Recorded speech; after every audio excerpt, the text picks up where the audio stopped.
வணக்கம் நண்பர்களே. இன்னைக்கு நம்ம கூட அரசியல் களத்தில் உரையாடுறதுக்காக இணைந்திருப்பவர் பேராசிரியர் ஐயா அவர்கள். ஐயா வணக்கம். வணக்கம். தேர்தல் முடிவுகள்லாம் பார்த்துருப்பீங்க. நம்ம தேர்தலுக்கு முன்னாடி கூட உரையாடி இருக்கோம். தேர்தல் முடிவுகள் எப்படி இருக்குது, எப்படி ஒரு தமிழ் அறிஞரா? அதாவது பலருக்கும் அதிர்ச்சியை உண்டு பண்ணியது தேர்தல் முடிவு, அதில் மாற்று கருத்து இல்லை.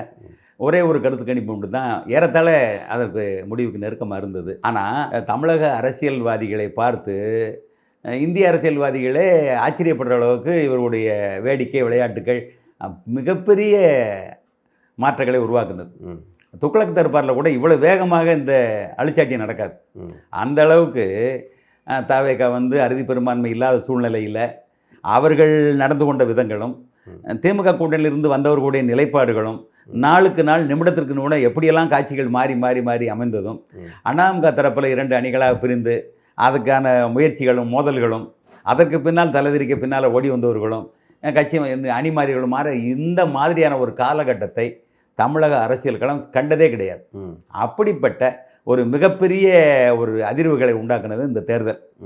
அறுதி பெரும்பான்மை இல்லை என்பது எந்த அளவுக்கு இதுக்கு முன்னால் திமுகவுக்கு அப்படி இருந்தது. காங்கிரஸினுடைய ஆதரவில் தான் முழு ஆட்சியுமே பண்ணாங்க.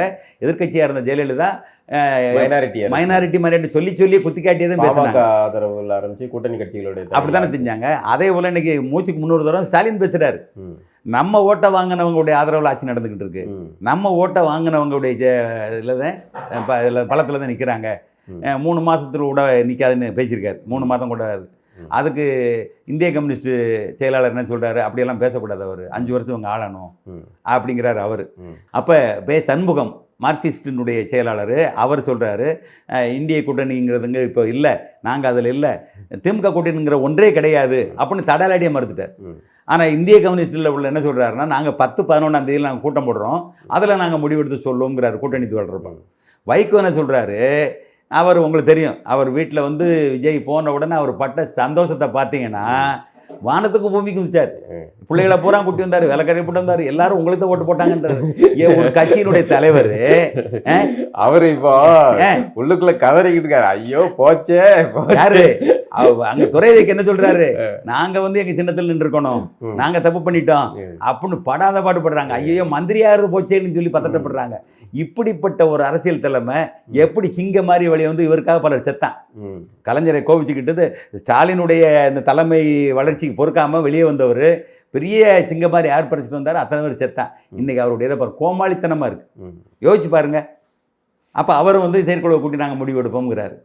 அப்போ அவங்களுக்கு தெளிவாக தெரிஞ்சு போச்சு. இன்றைக்கி ஸ்டாலினுடைய அறிவிப்பு என்ன தெரியுமா, அவங்களுடைய முடிவு நம்ம அடுத்த தேர்தலில் தனித்து நிற்கணும்னு முடிவு எடுக்கிறாங்க. என்ன காரணம், யாரும் வரமாட்டான்னு தெரிஞ்சு போச்சு. எல்லாரும் போயிட்டாங்க. இல்லை, எல்லாரும் போயிட்டாங்க.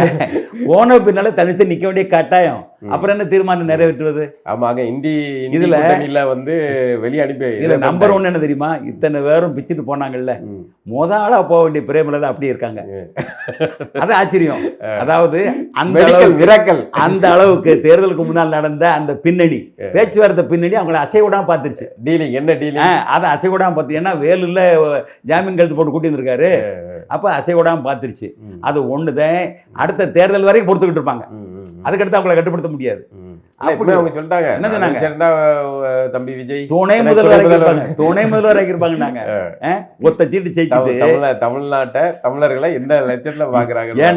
ஏன்னா இவர் கணவர் தான் விஜயகாந்த் தான் அவருடைய வளர்ச்சிக்கு முதல்ல அடி எடுத்து வச்சவரா, அச்சுவாரம் போட்ட வரான். எப்படி கொண்டு போறாங்க பாருங்க. அப்ப இல்ல, ஆனாலும் கூட ஒரு இனம் இப்படி ஒரு திரை பிம்பத்துல போய் விழுந்ததை நீங்க எப்படி பாக்குறீங்க? இல்ல, அதாவது நீங்க ஒண்ணு நினைக்கிறீங்க, அதான் தப்பு பண்றோம். அந்த விஜய் கூட இந்த திருச்சி மேடையில் என்ன கவர்ச்சின்னு சொல்கிறாங்களே, எனக்கு வந்துட போகுது அப்படிங்கிற மாதிரி ஒரு கோவப்பட்டாப்புல. அது நியாயமான கோபம். நான் என்ன சொல்கிறேன்னா, திரைக்கவர்ச்சி இப்போ எம்ஜிஆரை சொல்லுவாங்க. எம்ஜிஆர் திரைக்கவர்ச்சி மட்டும் இல்லை, அவர் ஏறத்தாழ ஒரு அரை நூற்றாண்டு காலமாக தன்னுடைய கட்சியினுடைய கொள்கைகளை படத்தின் மூலமாக பரப்புனவர். அப்படி மிகப்பெரிய நீண்ட பாரம்பரியமாக இந்த கட்சிக்காக அர்ப்பணிப்போட உழைச்சி தான் அந்த இடத்துக்கு வந்தார். அதில் கவர்ச்சியும் கூடுதலாக இருக்கிறது, அவ்வளவுதான். அதே போல தான் மற்ற விஜயகாந்துக்கும் அவருடைய தனிப்பட்ட குணங்கள் செயல்பாடுகள் எல்லாம் அவருக்கு ஒரு பின்புலமாக இருந்தது. ஜெயலலிதா அவர்களுக்கு எம்ஜிஆர் மூலமாக வந்த அந்த அறிமுகம் தான் அவருக்கு கூடுதலாக கவர்ச்சி இருந்தது. ஆனால் விஜய்க்கு கவர்ச்சி மட்டும்தான் இருக்கிறது என்பது பலருடைய பார்வை. ஆனால் நான் அதை ஏற்றுக்கிற மாட்டேன், நான் அதை மறுக்கிறேன். எப்படி மறுக்கிறேன்னா, ஸ்டாலின் அவருடைய ஆட்சிக்கு பின்னால், எடப்பாடி அவருடைய ஆட்சிக்கு பின்னால் ஒட்டுமொத்தமான மக்கள்கிட்ட பெரும்பான்மையார் பேர்கிட்ட ஒரு அதிருப்தி நிலவியது. எதிர்ப்பு நிலை இருக்கு. இந்த ஆட்சியாளர்கள் மீது மிகப்பெரிய அதிருப்தி. எடப்பாடி அவர்கள் மீதும் சரி, அந்த அண்ணாமகானுடைய தலைமைகளின் மீதும் எல்லாருமே அதிருப்தி இருந்தது. இந்த அதிருப்தியை சரியான நேரத்தில் இவர் அறுவடை செஞ்சார். அதான் முக்கியமானது. சரி, நானே கேட்குறேன், அந்த அறுவடை செஞ்ச சமயத்துல தான் அதுக்கு முன்னாடியே ஒரு 15 ஆண்டுகளாக அரசியல் செஞ்சுக்கிட்டு இருக்காரு சீமான். தமிழ் தேசிய அரசியல். நல்ல கேள்வி. ஏன் வந்து அந்த அறுவடை மக்கள் வந்து நாங்கள்லாம் சீமானே மேலே கொண்டு வருவதற்கு அவர் வந்து சட்டமன்றத்துக்குள்ள போகணும், மிகப்பெரிய அளவு அவரை வந்து மக்களுக்கான அந்த குரலை முன்னெடுக்கணும்னு ஆசைப்பட்டோம். ஆனால் அவர்கிட்ட உள்ள குறைபாடு என்ன அப்படின்னு பார்த்தீங்கன்னா, விஜய் வந்த உடனே முதல் கூட்டத்திலேயே அத்தனை பேர் என்னை நோக்கி வாங்க, நாங்கள் அத்தனை பேருக்கு அதிகாரத்தில் பங்கு தரோம், ஆட்சியில் பங்கு தரோம்னு அறிவிச்சாரா இல்லையா? அதுதான் அரசியல் ராஜதந்திரம். இவர் 15 ஆண்டுகளுக்கு முன்னால் வந்து என்ன செஞ்சார்? நல்லா பேசினார், எல்லாத்தையும் கவர்ந்தார். இவங்க இருவருக்கும் மாற்று என்று யோசிக்க தொடங்கிய நேரத்தில் 8% வந்துட்டார். மெல்ல மெல்ல வந்து 8% வந்தார். 8 விழுக்காடு வருகுவது என்பது இவர்களுக்கு மாற்றாக அவர் 3வது இடத்துல வந்துக்கிட்டு இருக்கார். இந்த இடத்துல இந்த 8 விழுக்காடு வந்து தலைநிமிரக்கூடிய நேரத்தில் விஜய் வந்து என்ன அறிவிக்கிறாரு? கூட்டணிக்கு நாங்கள் தயார் அப்படிங்கிறாரு. அப்போ இந்த அதிருப்தியில் இருக்கக்கூடிய இந்த பொதுமக்கள் எல்லாத்தையும் அரவணைச்சு நான் தலைமை தாங்க தயாராக இருக்கக்கூடிய நபர்கிட்ட போகிறவா, நான் தனித்து நிற்பேன் என்று நிற்கக்கூடிய சீமானை வந்து நம்ம ஏற்கிறதா என்கிற கேள்வி இருந்தது. ஒன்று. இந்த நேரத்தில் எல்லாத்தையும் அரவணைச்சு பெரியாரையும் உள்ளதுக்கு போட்டிருக்காரு, அம்பேத்கரும் உள்ளதுக்கு போட்டிருக்காரு, இன்னும் வந்து அங்கே வேலுநாச்சியாரும் போட்டுக்கிட்டாரு, இன்னும் காமராஜுக்குன்ட்டு எல்லாத்தையும் உள்ளே கொண்டு வந்துட்டார். எல்லாத்தையும் செட் ப்ராப்பர்ட்டியாக வச்சுக்கிட்டார். சமூக அடையாளத்துக்கு ஏற்றவாறு அங்கே பிரதிநிதித்துவத்தை கொடுத்துட்டார். அப்போ அவங்க என்ன நினைக்கிறான்? மாற்று தேடுறவனுக்கு எல்லாத்தையும் அரவணைக்கிறவர் வேணும்னு நினைக்கிறான். ஆனால் அவர் இனவாதம் பேசுவதான்னு நினைக்கிறான். நல்லா புரிஞ்சுக்கோங்க. அதாவது மாற்று மொழி பேசக்கூடியவனுக்கு வந்து மறந்து கூட சீமானுக்கு ஓட்டு போட விரும்பலை. அப்போ அவன் விரும்பாதது மட்டும் இல்லாமல் தமிழர்கள் தன்னை சுற்றி இருக்கக்கூடிய தமிழர்கள் உறவாக பழகிட்டு இருப்பான்ல, அவனுடைய மனசையும் மாத்திரான். இது இனவாதம் பேசுவது என்பது நாளைக்கு நல்லது இல்லை, தமிழ்நாட்டினுடைய அமைதிக்கு பங்கு விளைவிச்சிரும், இது சீமானுடைய போக்கு சரியில்லைங்கிற கருத்தியலை வலுப்படுத்துறான். அப்போ வலுப்படுத்துறதுக்கான காரணம் யார் கிடைச்சா? விஜய் கிடைச்சிட்டான். அப்போ விஜய் வருகின்ற பொழுது ஒரு மாற்றுக்கு கிடைச்ச உடனே இவங்களை சமாதானப்படுத்துறது எளிதாக இருக்கிறது, அவர்களும் சமாதானம் ஆவதும் எளிதாக இருக்கிறது. சரிதான், நீங்கள் சொல்கிறது சரிதான்னு ஒத்துக்கிட்டான். அப்போ ஒத்துக்கிட்ட பின்னால் அவருக்கு 8 நாள் ஆகுது. 8 நாள் ஆகுது. திமுகவுடைய ஓட்டு குறையுது, அண்ணாமலையுடைய ஓட்டு குறையுது, விடுதலை சிறுத்தை முழுசாகவே குறையுது. அத்தனை கட்சிகள்லேருந்து பிச்சை எடுத்துட்டாப்புல. 35 இல்லாட்ட எப்படி வரும்? 0லேருந்து 35 வரணும்னா இத்தனை இதுலேருந்து பிரிச்சா தான் வர முடியும். அப்போ மக்களினுடைய அதிருப்தியில் அவருடைய கவர்ச்சி கூடுதல். அது மட்டும் இல்லை, நான் வந்து என்னுடைய மக்கள் பணத்துக்கு ஆசைப்பட மாட்டேன், மற்றவங்களையும் விட மாட்டேன் என்று சொல்லக்கூடிய விஷயமும், எல்லாருக்கும் நான் அதிகாரம் கொடுக்கக்கூடிய அந்த விஷயமும், கூட்டாட்சிக்கு நான் தமிழகத்தை வந்து என்ன செய்ய தயார்படுத்துகிற விஷயம் சாதாரணமான விஷயம். ஒரு திருப்பு முனை அரசியல் இல்லை, இன்னைக்கு தமிழ்நாட்டு அரசியலே பெரிய அந்த மாற்றத்தை உருவாக்கிடுச்சு, வந்துருச்சு. இல்லை, இன்னும் சொல்ல ஆட்சி உருவாக்கிடுச்சு. ஆனானப்பட்ட இடதுசாரி கட்சிகளே என்ன செய்யறாங்க? கீழே போயிட்டாங்க, திமுகவிலிருந்து விலகி போயிட்டாங்க. முதல்ல என்ன செய்யறது? கொஞ்சம் பம்மி அவங்கள்ட்ட அனுமதி கேட்டு போனாங்க. இப்போ குளிர் விட்டு போச்சு. போயா, நீ பேசுகிற பேச்சுக்கிறதுக்கு சரியில்லை, இனி வந்து அவன் சரிதாயா சமூக நீதித்துறைன்னு போட்டிருக்கான். 8 பட்டியலினத்துக்கான பதவி கொடுக்க எங்கேயாவது உண்டாங்க?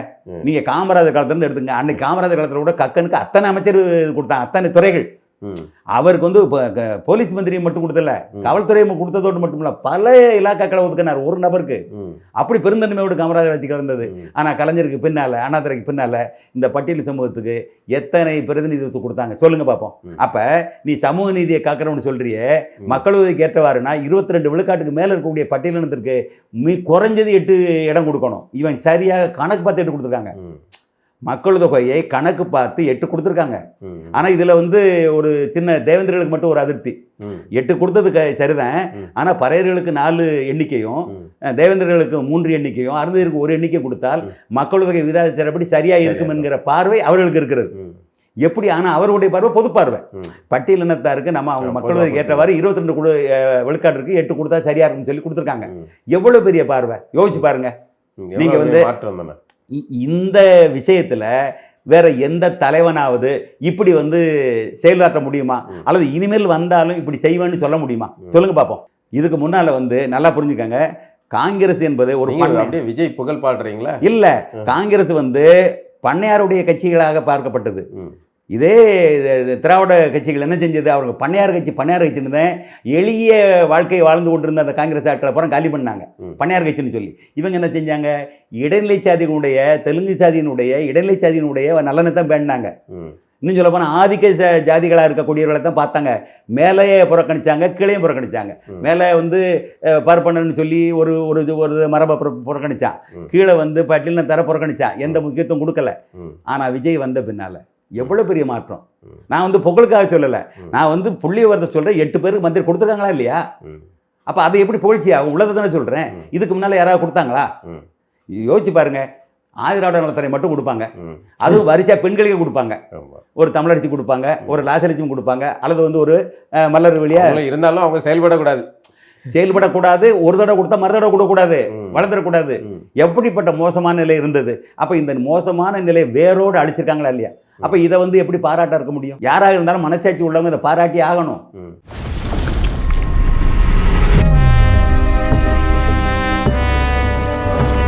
கல்யாணம் ஆகலை, குழந்தை குட்டியும் இல்லை, அந்த தைரியம் தான் அவனுக்கு.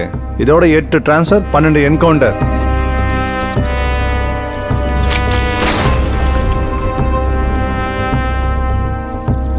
இதில் பேர் மட்டும் அமைதிராஜ்.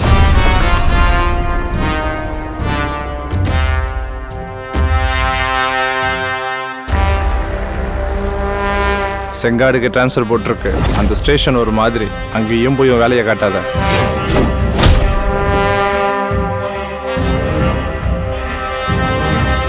இதான் சார் நம்ம ஸ்டேஷன். இங்கே எந்த பிரச்சனையும் இல்லை சார்.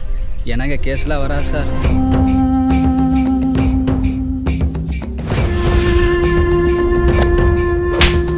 எந்த கேஸுமே வராத இந்த காட்டுக்குள்ள எதுக்கு இவ்வளவு பெரிய போலீஸ் ஸ்டேஷன்?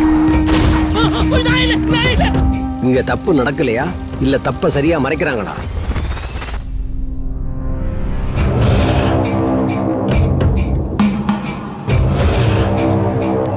இது ஒரு திட்டமிட்ட படுகொலை.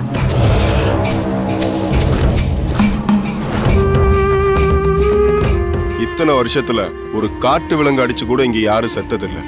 ஆனா இப்ப எனக்கு என்னமோ இது பெரிய வழக்கா இருக்க போகுதுன்னு தோணுது.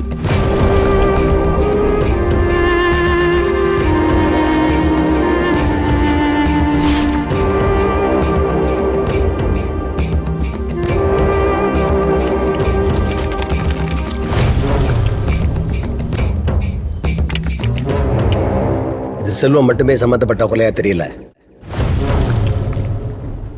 அதில் நான் மாற்று கருத்து இல்லை. அந்த வகையில் விஜய் வந்து கவர்ச்சியால் வந்தார்னு சொல்கிறத வந்து முற்றிலுமா இருக்கிறேன். கவர்ச்சி என்பது கூடுதல் காரணமாக இருக்கலாம். திரை கவர்ச்சி இல்லாமல் அவர் எப்படி கூடுதல் காரணமாக இருக்கலாம். ஆனால் நான் சொல்றது இவர்கள் மீது கொண்ட அதிருப்தின்னு சொல்ல வரேன். அந்த அதிருப்தி அதை தான் நான் கேட்குறேன். அந்த அதிருப்தி ஏன் வந்து சீமான் கிட்ட வரல? அதை தான் சொல்கிறேன். அந்த அதிருப்தி வந்து அறுவடை செய்ய வேண்டிய ஒரு சீமான் தான். ஆனால் சீமான் ஏன் அறுவடை செய்ய முடியல? நான் தனித்து திருப்பம்ங்கிறாரு. இல்ல அதுக்கு காரணம் விஜய் கிட்ட இருந்தா அந்த திரை கவர்ச்சி தான். இல்ல நான் அதை சொல்லிட்டல. அது கூடுதலாக அதுதான் அடிப்படைன்னு வச்சுக்கோங்க. கூடுதலாக இவர்கள் கொண்ட மீது அதிருப்தி அப்படி வச்சுக்கோங்க. இப்ப சீமான் அவர்கள் மீது இனவாதம் பேசுறாருங்கிற ஒரு அதிருப்தி இருக்கிறது அவர் மேல இருக்கா இல்லையா? ஆனா அவர் இனவாதமா பேசுறாரு, அது வேற விஷயம். உங்க பார்வை என் பார்வை மற்றவங்களுக்கு இருக்குன்னு அவசியம் இல்லையே. ஒரு மாற்று மொழியிலிருந்து வந்திருக்கிறான்னா அவனுக்கு ஒரு அச்ச உணர்வோட இருக்கிறான். இவர் பேசுகிற பேச்சு வந்து தமிழன்கிறார், தமிழ் தேசியங்கிறாரு. அப்போ நம்முடைய இருத்தலுக்கு எப்படி மேற்கு வங்காளத்தில் வந்து வங்காளதேசத்தில் உள்ளவங்களை பூரா காலி பண்ணிட்டு ஓடிக்கிட்டு இருக்காங்களோ, அதுபோல் மம்தா பானர்ஜி விரட்டி விட்டாச்சு, இனி பிஜேபி வந்துருச்சு, இப்போ பூரா ஓடி ஒளிஞ்சிக்கிட்டு இருக்காங்க. இன்னைக்கு நடந்துகிட்டு இருக்கு. அதுபோல் நாளைக்கு இப்போ ஒரு நிலைமை நம்மளுக்கு வரக்கூடாதுங்கிறதுக்காக சீமானை பார்த்து பயப்படலாம்ல. நீங்களும் நானும் பயப்பட வேணாம், அவன் பயப்படுவான்ல. இல்லை, சீமான் கூட பிறமொழியினர் எல்லாமே துணையாக தானே இருக்கிறாங்க. அதுவும் இருக்க பாருங்க. அதைத்தான் சொல்கிறேன். முஸ்லீம்கள் வந்து பிஜேபியில் இருக்கிறதுனாலயே முஸ்லீம்களுக்கு ஆதரவான கட்சி பிஜேபின்னு சொன்னால் ஒத்துக்குருவீங்களா? நான் அதை மறுக்கலை. அதாவது அரவணைச்சு போகிறது என்பது வேறு, ஆதரவாக இருப்பது என்பது வேறு. இவர் முற்றிலும் வந்து அப்போ சீமானை குறித்த கம்பீரமான பேசுகிறாரு, நல்ல கருத்தாக பேசுகிறாரு, இயற்கை வளத்தை பாதுகாக்கிறாரு, நேர்மை எல்லாமே பேசுகிறாரு. ஆனால் இந்த ஒரு சிக்கல் வந்து மற்றவங்களுக்கு இடிக்கும். நீ நம்ம வச்சு பேசக்கூடாது. அப்போ இந்த பயம் விஜய் பத்து வரல. அப்போ அது மட்டும் இல்லாமல் அவர் மீது எந்த விதமான குறைவான விமர்சனங்கள் முன்வைக்கப்படலை. ஏன்னா அவர் அதிகாரத்துக்கு வரமாட்டாருங்க நம்பிக்கையில் சாதாரணம் எடுத்துக்கிட்டாங்க. அவர் ஒரு பெரிய பலம் வாய்ந்த அரசியல்வாதி நினைக்கல. அத்தனை பேர் நினைச்சாங்க ஒரு 10%, 15%, அதிகபட்சம் 20% வாட்டு வாங்க வரா, ஒரு சீட்டு 2 சீட்டு வாங்க வரா, அதிகபட்சம் 8 சீட்டு வாங்க வரா, இந்த கணக்கு தானே போட்டாங்க. அப்போ பலம் வாய்ந்தவராக பார்த்தாத்தான் எதிரிகள் வந்து ஆயுதங்கள் எடுப்பாங்க, கரெக்டான ஆயுதத்தை. அப்போ அவர் பலவீனமாக வாக்குகளை மட்டும் பிரிப்பார். பலவீனமான நினைச்சால்தான் எந்த ஆயுதத்தையும் பெருசாக எடுக்கலை. அப்போ அந்த அடிப்படையில் சீமான் வர வேண்டிய இடம்தான், நான் மறுக்கலை. அப்போ அவர் எடுத்துக்கொண்ட 2 விஷயம், நான் என்னுடைய பார்வையில் 2 விஷயம். தனியாகத்தான் நிற்பேன், கூட்டணி நான் வைக்க மாட்டேன்னு சொல்லக்கூடிய ஒரு மிகப்பெரிய பலவீனமாக நான் பார்த்தேன். அதுக்கடுத்து மாற்று மொழியை பேசக்கூடியவர்களுக்கு ஒரு மனசில் ஒரு சஞ்சலம், அதிருப்தி இருக்கும், பயம் இருக்கும். இந்த 2 காரணம். அதனால் அதிமுகவுக்கும் திமுகவுக்கும் மாற்று என்கிற இடத்துல சீமானை வைத்து பார்த்த தமிழ்நாடு 8% மக்கள், அது 30 லட்சத்துக்கு மேலே வாக்களித்தவர்கள் விஜய் வந்த பின்னால் தங்களுடைய கருத்துக்களை மாற்றிக்கொண்டார்கள். அது அவருக்கு இது பரவாயில்லாமல் இருக்கும் அப்படின்னு நினச்சாங்க. இன்றைக்கி வந்துட்டார். மாற்றாக அவர் வந்து 35 விழுக்காடு 2 மதத்தில் 2 ஆண்டுகளில் வாங்கியிருக்காரு. அதுக்கு நீங்கள் சொன்ன மாதிரி திரைக்கவர்ச்சி என்பது முதலிடத்தில் இருக்கலாம், இவர்கள் குறித்த அதிருப்தி முக்கிய காரணமாக இருக்கலாம் என்பது என்னுடைய கருத்து. பட் அட்டவணை பிரிவினர் மீதான தாக்குதல் அல்லது அவர்களுக்கு நடந்த அநீதிகள் இது எல்லாமே கூட வந்து திமுக வீழ்ந்ததுக்கு காரணம்னு முக்கியமானது. இன்றைக்கி அது தொடர்ச்சியாக நடக்குதுன்னு சொல்கிறாங்க. அதை படிப்படியாக குறைப்பாக நான் நம்புகிறேன். முக்கியமான ஒன்று சொல்லணும். அதாவது கட்சியில் இருக்கக்கூடியவங்க, திமுகவில் அதிமுகவில் இருக்கிறவங்க, காங்கிரஸில் இருக்கிறவங்க யார் இருக்கான்னு நினைக்கிறீங்க? முழுக்க இப்போ துரைமுருகன், டிஆர் பாலு, பொன்முடி அல்லது கே சார், அப்படி அல்லது தெகத்தரசன் அல்லது ஏவாவாலு, இப்படி வரிசையை பாருங்கள். அதுக்கடுத்து அவன் பிள்ளைங்க புதுசாக எப்படி இளைஞர் தருவான் சொல்லுங்கள். நீங்கள் இருக்கிற இடத்த பூரா பிடிச்சிக்கிட்டு நான் நகரவே மாட்டோம்னு சொன்னீங்கன்னா புதிதாக வரக்கூடிய படித்த இளைஞர்களும் மாணவர்களும் இதுக்குள்ளே வரணும்னு எப்படி ஆசைப்படுவான்? முடியாதுல்ல. அப்போ அதனால் அது ஒரு பெரிய தக்கம். இதே நிலை தான் அதிமுகவுக்கு, இதே நிலை தான் காங்கிரஸுக்கும். நல்லா நினச்சி பாருங்களேன். மகா மட்டமான நிலை. தமிழிசை வந்து கவர்னரான பின்னால் எம்எல்ஏ வரலாமா?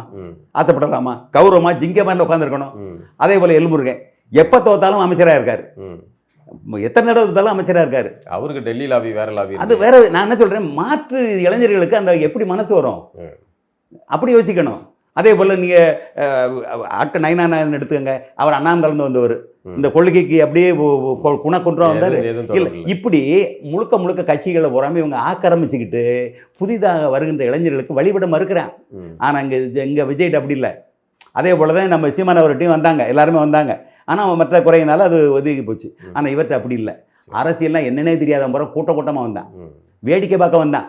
சரி, ஆனால் இது ஆரோக்கியமான செயலா? ஒரு கருத்தியலாக பேசக்கூடிய சீமான் தோற்று போவதோ அல்லது தமிழ் தேசியம் தோற்று போவதோ அது வந்து ஒரு திரைக்கவர்ச்சி வெற்றி பெறுவதோ ஒரு சமூகத்துக்கு ஆரோக்கியமானதா?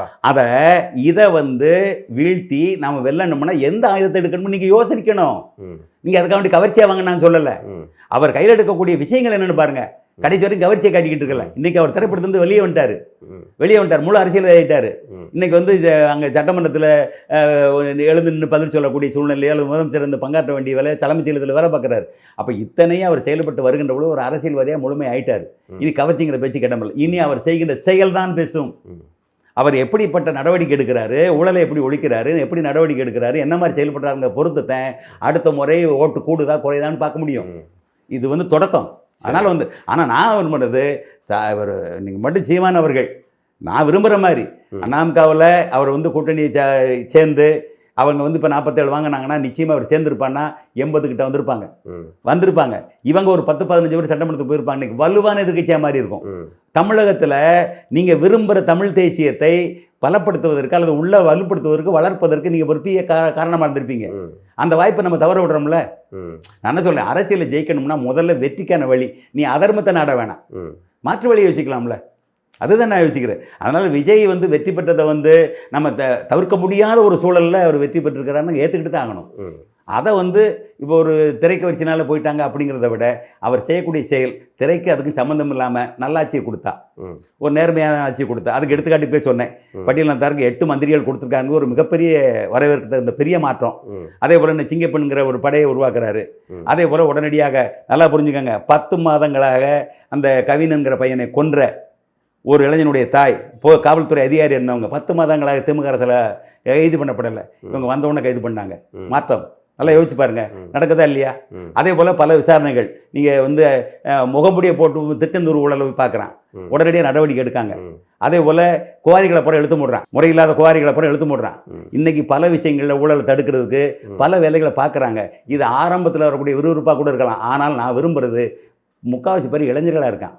அவன் மனசில் கொஞ்சம் நேர்மை இருக்கும், பேர் வாங்கன்னு ஆசை இருக்கும். ஆனால் அவங்க இதில் பொறுப்பில் இருக்கிறவங்க பெருவாரியானவங்க குற்ற பின்னணி கொண்டவங்க. இல்லை, நான் அதுக்கு இங்கே பாருங்கள், நான் என்ன சொல்கிறேன், நீங்கள் ஒரு விவசாயி நெல்லை விதைக்கிறீங்க, வளர்கின்ற பொழுது பயிருக்கும் களைக்கு வித்தியாசம் தெரியுமா உங்களால்? தெரியாது. ஆனால் ஒரு நல்ல விவசாயி கண்டுபிடிச்சிருவான். அனுபவத்தில் கண்டுபிடிப்பா. விவசாயி வந்து நல்ல அனுபவத்தில் இல்லை. இப்போ விஜய் என்கிற விவசாயி அப்போ கலைக்கு பயிருக்கு வித்தியாசம் தெரியாமல் இருந்துருது. ஆனால் என்ன செய்யறாங்க, அடுத்த பீரியடில் கலைகளை அப்புறம் கண்டுபிடிச்சிருவாங்க, தெரிஞ்சு காட்டி கொடுத்துரும். அப்போ கலையை எடுப்பாங்க, அப்போ தெரியும். அப்போ இன்னும் நல்லவங்க சிலர் உள்ள வரலாம், இங்கே இருக்கக்கூடிய கெட்டவங்க வெளியேற்றப்படலாம், அதில் மாற்று கருத்து இல்லை. இப்போ நீங்கள் சொன்ன மாதிரி சில சட்டவிரோத செயல்களை செய்தவங்களும் உடனே விலக்கிட்டு இருக்காங்க, கண்டுபிடிச்ச நடவடிக்கை எடுக்காங்க. இதெல்லாம் ஆரோக்கியமான விஷயங்கள், வரவேற்க தகுந்த விஷயம்னு சொல்கிறேன். திராவிடத்தோட விஜயோடைய வரவால திராவிடத்துக்கு வீழ்ச்சியா, தமிழ் தேசியத்துக்கு வீழ்ச்சியா? அதாவது திராவிடத்தினுடைய இன்னொரு வடிவம் என்கிற விமர்சனம் ஒரு மீது வைக்கப்படுகிறது. ஆனால் இருக்கிறவர்கள் எல்லாருமே பெரும்பாலானவர்கள் தெலுங்கர்களாக தான் இருக்காங்க.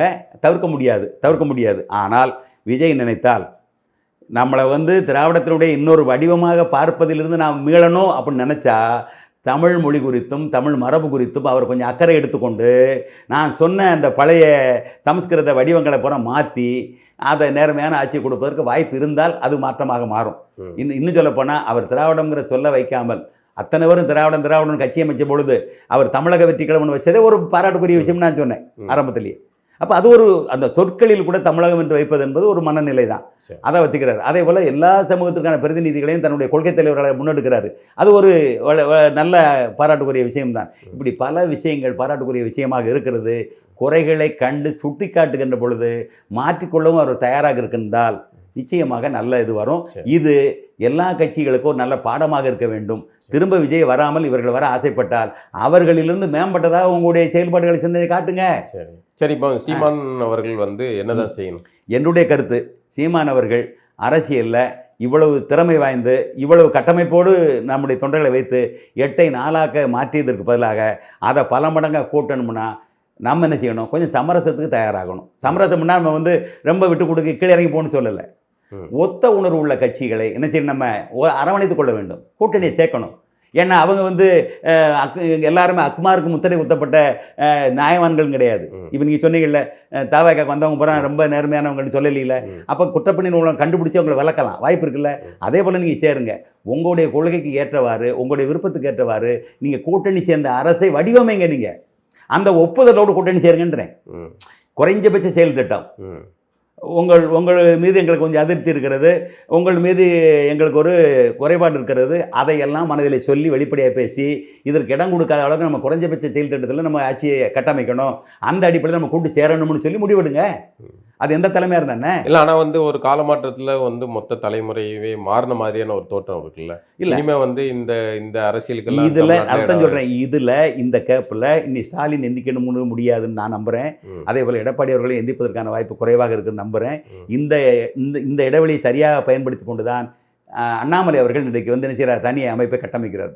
பாஜகவால் தமிழகத்தில் மிகப்பெரிய வளர்ச்சியை பெற முடியாதுங்கிற ஒரு நினைப்பு அவருக்கு வருகிறது. நம்ம இவங்க விருப்பப்படி நடக்க விடலை, அதனால் பெரிய பின்னடைவை பாஜக திரும்ப சந்திக்கிறது. அப்போ பாஜக வந்து நம்ம எந்த அரசியல் முன்னேற்றத்தையும் பெற முடியாதுங்கிற முடிவில் தான் அவர் தனி இயக்கத்தை கட்டமைக்கிறார். தேர்தலில் என்ன செய்ய போகிறோம், பங்கெடுக்க போகிறோம்னு அறிவிச்சிருக்கிறார். அப்போ அவருடைய வரவு எதை நோக்கியது, இந்த விஜயினுடைய அரசியலையும் அது இருக்கக்கூடிய உதயநிதியுடைய அரசியலையும் எதிர்கொள்ளக்கூடிய ஆற்றல் நமக்கு இருக்கிறது. நாம் தமிழக அரசியலில் மேம்பட முடியும் என்று நம்புகிற காரணத்தினால தான் இந்த இடைவெளியில் அவர் உள்ள வரார். அப்போ இதில் யார் வரணும்னு கேட்டீங்கன்னா என்ன பொறுத்தவரை இந்த 3 பேர்த்தை விட மேலே வர வேண்டியது சீமானவர்கள். இந்த 3 பேர்த்துக்கு மேலே சீமான் வரணும். ஆனால் அவருடைய முடிவுனால தான் அவர் என்ன செய்யற 4 இடத்துல நின்றுக்கிட்டு இருக்காரு. 3ஆவது இடத்துல இருந்தவர் திரும்ப 4 இடத்துக்கு போகிறாரு. அதுக்கு இடம் கொடுக்கக்கூடாது. இப்போ முதல் இடத்துல விஜய் இருக்கலாம், 2ஆவது இடத்துல யார் வர போகிறா? பாரம்பரியமான திமுகனுடைய தலைமையில் அடுத்திருக்கக்கூடிய உதயநிதியா, அல்லது கம்பீரமான கொள்கைகளோடு தொண்டர்களோடு இருக்கக்கூடிய சீமானா, அல்லது புதிய யுக்தியோடு தன்னுடைய காவல்துறை அதிகாரியுடைய அனுபவத்தில் பாஜகனுடைய பின்புலத்தோடு இருக்கக்கூடிய அந்த வளர்ந்த அந்த அனுபவத்தை வச்சுக்கிட்டு வரக்கூடிய தலைமை என்பது அண்ணாமலை தலைமையா? யோசிச்சு பாருங்க. இப்போ இந்த 4 பேர் தான் இருக்குது. இந்த 4 பேரில் ஒருத்தர் ஆள்றாரு, ஒருத்தர் எதிர்க்கட்சியாக இருந்தவர், இன்னொருத்தர் என்ன செய்கிறாரு, நல்ல ஆளுமையாக இருக்கிறாரு, இன்னொருத்தர் புதிதாக ஒரு இதிலிருந்து வெளியே வர்றார். இந்த 4 பேரையும் வச்சு பாருங்கள், யார் வந்து வரணும், எப்படி வியூகம் அமைத்தால் நம்ம முன்னால் போகலாம்ங்கிறதையும் யோசிச்சு பாருங்கள். அதுபடி பார்க்கணும்ல. ஏன்னா விஜயினுடைய அரசியலில் வந்து இனி சர்க்கிள் இருக்கும், நிச்சயமாக சர்க்கிள் இருக்கும், குறை இருக்கும், எல்லாம் இருக்கும். அதை சுட்டி காட்டி அவர்களுக்கு இருக்கான செல்வாக்கை குறைங்க, உங்களுக்கான செல்வாக்கை கூட்டுங்க. அப்போ இறங்கி களத்துக்கு வாங்க, மக்கள் பணி செய்யுங்க, மக்கள்கிட்ட புரிய வைங்க, இதில் உள்ள குறைகளை பூரா ஹைலைட் பண்ணுங்கள். அப்படி கொண்டு வந்து சீமானவர் என்ன செய்யணும், முன்னெடுத்து வந்தால் முதலிடத்துக்கு வரலாம்.